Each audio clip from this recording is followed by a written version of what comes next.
Добрый день, немного я выпала из рабочих будней, но тем не менее прошли интересные события, которые, я думаю, что необходимо как бы донести и до общественности, и до моих бывших коллег, чтобы у них была возможность работать так, как дозволено некоторым родственникам председателя палаты адвокатов. Как известно, одна из дочерей Зонтаря является заместителем прокурора города Сухум, а другая является адвокатом адвокатского бюро Зинчера. Вот я вступила в одно арбитражное дело, где был выявлен факт того, что дочь являлась, дочь Зонтаря Розы Платоновны, нынешнего председателя палаты адвокатов, являлась представителем по доверенности на основании диплома юриста, но не представляла ордер. А ранее Зонтаря Роза Платоновна очень жестко высказывала свою позицию о том, что если будет пойман адвокат, который представляет интересы в гражданских делах, в том числе в судах общей юрисдикции, в арбитражных судах, будет пойман на том, что работает без ордера, то будут применяться очень жесткие санкции. Ну вот, мной выявлен был факт того, что дочь Зонтаря в одном из гражданских дел в арбитражном суде представляет интересы доверителей без представления ордера. То есть, получается, она является не там в качестве адвоката, а просто в качестве юриста, то есть не подписывает, получается, и соглашение между адвокатом и доверителем. Так сказать, втихую от адвокатского сообщества осуществляет юридическую деятельность. И вот мной была написана жалоба для того, чтобы посмотреть, как же сработает эта норма и запрет Зонтаря на дочери Зонтаря Розы Платоновны. Ну, мне дали такой ответ. Во-первых, я не являюсь лицом, которое могу инициировать дисциплинарное производство. Кстати, Ахиба тоже не имела права писать на меня жалобу, но они в порядке исключительного права председателя это сделали. Поэтому я считаю, что здесь можно было бы с учетом для создания дисциплинарной практики по данному вопросу, тем более председатель очень неоднократно говорила об этом обстоятельстве, что ни в коем случае адвокаты не имеют права без ордеров выступать в качестве защитников и представителей. Но вот отказали в возбуждении дисциплинарного производства, и еще Томас Кецба дал такие разъяснения, что нет в законе указания, что адвокат должен действовать на основании ордера. То есть, я так поняла, сейчас Томас Иванович Кецба будет подписывать те документы, которые не будет хотеть подписывать сама Зонтаря, потому что это неправильно, мы понимаем, статус адвоката невозможно временно отключить. То есть, и там указывают адвокат адвокатского бюро Зинчера, Миканбы. Так она не была, значит, адвокатом. Вы должны были, значит, дать ответ о том, что в этом деле она была просто юристом, поэтому давать оценку деятельности адвоката Миканба мы не будем. Ну, конечно же, это неправильно.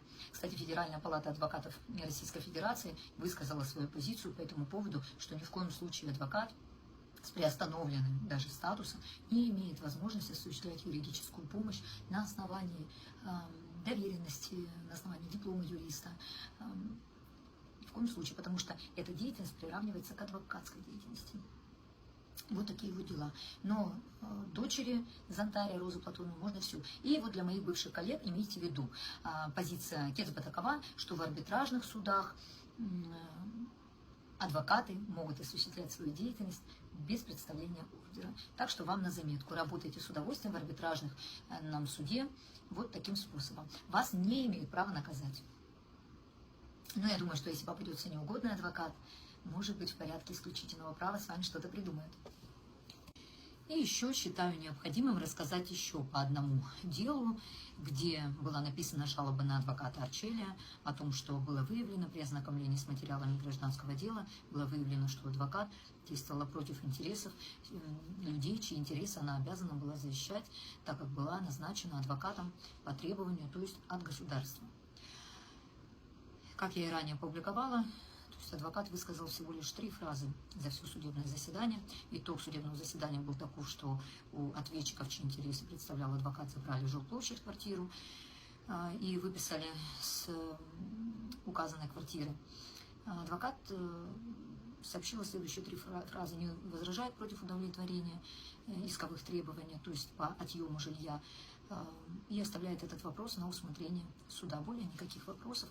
Адвокат посчитала, видимо, по всей вероятности, потому что она является адвокатом по назначению, наверное, ей нет необходимости задавать было вопросы.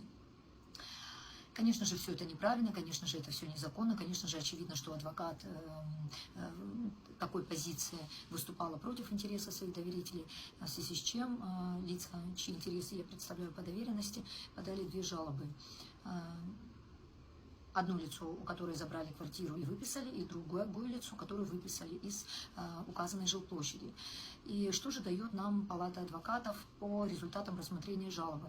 Отказ в возбуждении дисциплинарного производства, ссылаясь на то, адвокат, кстати, там пишет объяснение, указывает о том, что она не нарушила нормы адвокатской деятельности, адвокатуры и кодекса профессиональной этики адвоката. Ну, как бы это совсем дело плохи, если адвокат не понимает, что он, выступая против интересов лиц, чьи интересы он представляет, ну, как бы он нарушает и закон об адвокатской деятельности, адвокатуре и кодекс профессиональной этики адвоката. Я вообще считаю, что нет ничего хуже, когда адвокат выступает против интересов тех лиц, чьи интересы он обязан защищать, вне зависимости от того, платит ему за это или нет, является ли он адвокатом по назначению. Вот как раз-таки здесь Палата адвокатов и должна больше соблюдать интересы тех лиц, чьи интересы адвокаты представляют от государства. Это обязанность Палаты адвокатов обеспечить надлежащую квалифицированную юридическую помощь для тех лиц, либо которые в силу отсутствия материальных возможностей не имеют возможности нанимать адвокатов, либо чье местонахождение неизвестно, но тем не менее государство обязано защитить даже в отсутствии ответчиков их права. Вот. Но Палата адвокатов с этим не справилась. Ответ дали такой: отказ в возбуждении дисциплинарного производства, сослались на том, что адвокат представлял интересы по требованию, не расшифровывает и не дают оценку, что адвокат однозначно нарушила кодекс профессиональной этики адвоката, и ссылаются на то, что с момента совершения проступка прошло более года. А с момента выявления типа невозможно возбудить дисциплинарное производство, если с момента выявления прошло полгода, хотя с момента выявления данного проступка адвоката не прошло полгода. Выявлено было в июне месяце, в июле подано было жалобы 26-го года.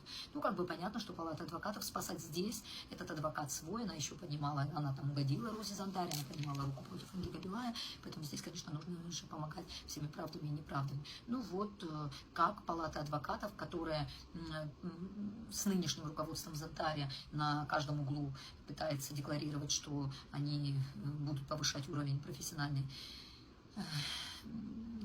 возможностей, да, адвокатов, и контролировать, и чтобы был жесточайший контроль с целью защиты прав и законных интересов граждан. Но вот первый блин, как говорится, комом, не получилось у Палаты адвокатов защитить права и законные интересы лиц, чьи права, очевидно, были нарушены, и в том числе и с помощью адвоката, который высказал и выступил в процессе за то, чтобы у ответчиков забрали квартиру, при том, что обязана она была отстаивать интересы ответчика. Я говорю, ну вряд ли бы адвокат или там сама же Зонтарь, когда, если бы не забирали бы квартиру, они сказали, забирайте на усмотрение суда. Понятно, что этот момент даже не подлежит обсуждению, что, очевидно, адвокат действовал против интересов своих доверителей. Ну, вот таким способом повела себя Палата адвокатов. А государству, конечно, нужно задуматься с учетом вот того, кто пришел в качестве председателя. Вот мы видим, как складывается дисциплинарная практика уже. Неугодного адвоката лишили статуса адвоката, а угодных адвокатов, которые даже работают против интересов, вот в данном случае, в конкретном случае, работают против своего доверителя, но надо спасать. Ну, удачи вам. Я думаю, что Зонтария далеко пойдет. Ну и, как всегда, этот документ опять же подписывает Кецба. По моему мнению, это такой, как мальчик для битья теперь. Потому что Зонтария сама не захотела, видимо, такой документ подписывать.